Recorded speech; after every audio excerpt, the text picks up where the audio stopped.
Shout out mga kapatid, kumusta po?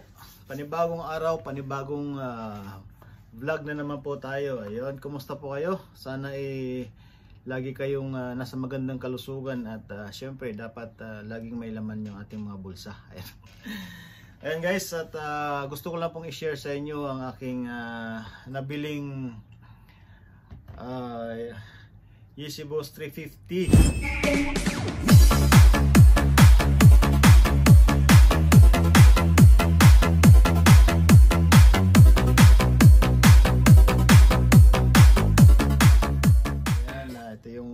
Yeezy na napakamahal sa atin, no? So nabili ko lang to dito sa Dubai sa isang ukay-ukay store sa halagang 90 dirhams or equivalent ng around 1,400 o 1,500 depende sa palitan ng dirhams. Ayan, so ayun, tulungan niyo po akong kilatisin natin kung ito ba original o hindi, no? So ayan, ito ay na-release pala nung February 2017. So 7 years old na tong sapatos na to, pero napakaganda pa rin, no? So ayan, titingnan natin. So mamaya titingnan natin yung kanyang date kung kailan siya na release. Ayan, so ito yung kanyang mga details. Ayan, yung stitching niya rito guys, no, napakaganda, napakasulit. At sabi nila, base dun sa ibang na review at napanood ko, ito daw mula dito sa stitching na to na 6 na daw yan, dot 1, 2, 3, 4, 5, 6. Ayan, 6 nga.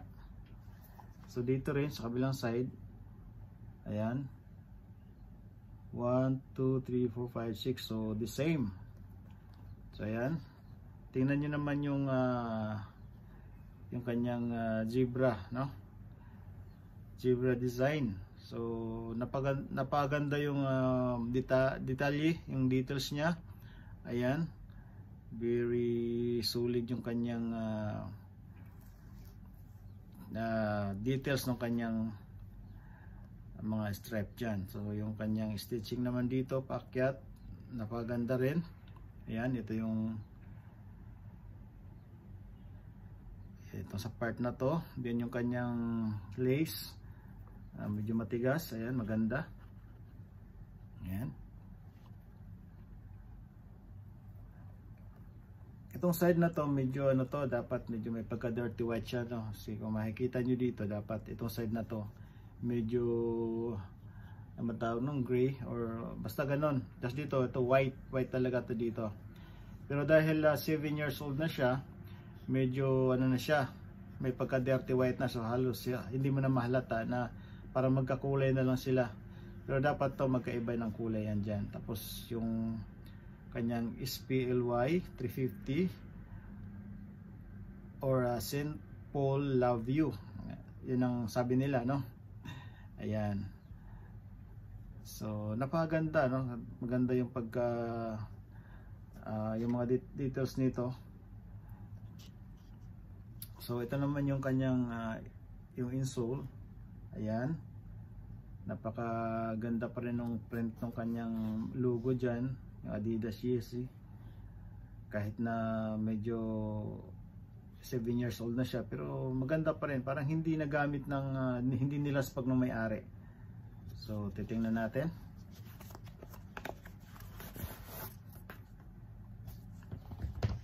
So ito yung kanyang logo, no? Tingnan niyo po kung ganyan ba talaga.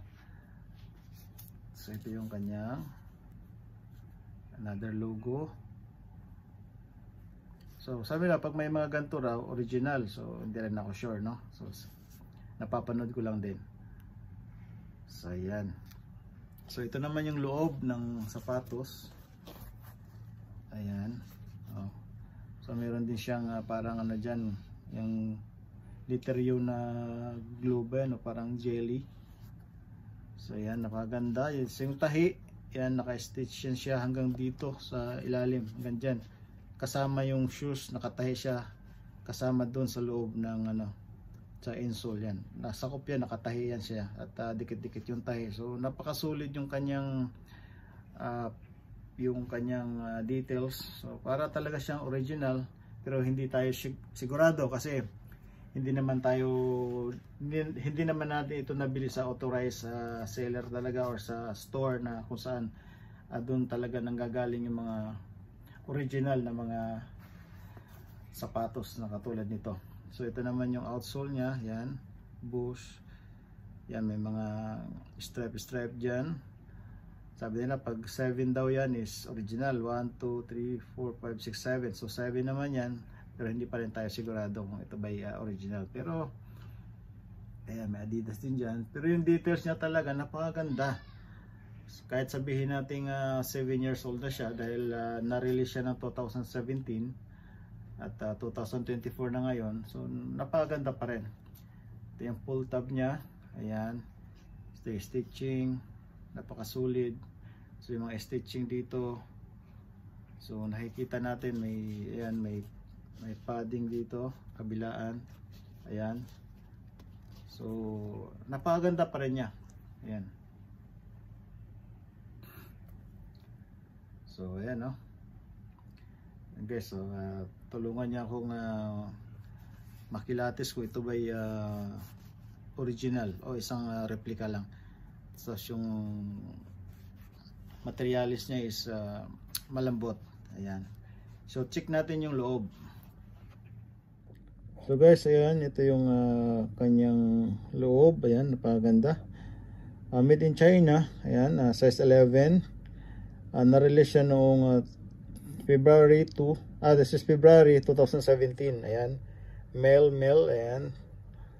So ayan, check nyo lang po ito ay isang original o isang replica lamang, pero napakaganda niya. Ayan, kung ito may original is jackpot tayo, pero kung ito naman ay replica lang, hindi na rin masama dun sa presyo na binayaran natin. Ayan, dahil solid din naman yung quality niya. Ayan, medyo may pagka yellowish na yung outsole niya, no, gawa ng siyempre medyo luma na siya, 7 years old na siya. Then ito use item na rin naman ito, gamit na siya. So ayan, nilinis lang natin ng konti, pero hindi na natin to nilaban, gawa ng okay pa naman siya at mabango naman siya, hindi naman siya amoy ukay-ukay. Ayan. So ayan, napakaganda niya. So ayan guys, maraming salamat sa inyo. Salamat sa inyong panonood, at sana tulungan niya akong makilatis natin kung ito ba isang original o isang replica lamang or fake, no, sa madaling salita. So thank you so much po. Kung mahilig kayo sa ganitong mga video, please inanyayahan ko kayo mag-subscribe at pindutin nyo na rin po yung ating notification bell para ma-notify din po kayo sa susunod natin mga video. So maraming salamat po sa inyong panonood at God bless. Ingat po tayo lagi at sana lagi tayong healthy at safe. God bless. Bye bye.